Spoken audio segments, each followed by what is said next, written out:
अशे तरेन लहर महोत्सवातलो हो पयलो दीस हांगा सोंपता. फाल्यां सांजे परत मेळुया सांजे 7 वरांचेर ह्याच सुवातीर. गुजरात, महाराष्ट्र, गोंय, कर्नाटक, आंध्र प्रदेश, केरळ, तामिळनाडू, ओरिसा आणि पश्चिम बंगाल तसेच दमण आणि पॉंडिचेरी ह्या वेगवेगळ्या प्रदेशातल्या लोक कलाकारांचे लोकनाच पळोवपा खातीर. वेगवेगळ्यो संस्कृताय असल्यो तरी ह्या सगळ्यांचो एक समान धागो आसा तो म्हळ्यार दर्या आणि ल्हारां म्हळ्यारच लहर.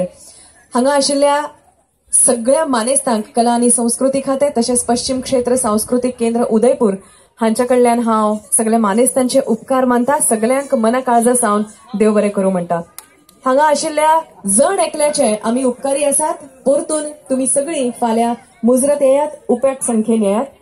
वतना फीडबॅक रजिस्टरार तुमच्यो सुचोवण्यो आनी तुमच्यो जे कितें तुमकां सांगपाचें आसत ह्या कार्यावळी बद्दल ते मुजरत बरोवचें आनी मागीरच हांगच्यान वचचें. सगळ्यांक देव बरी रात दिवं. Good night. Thank you very much.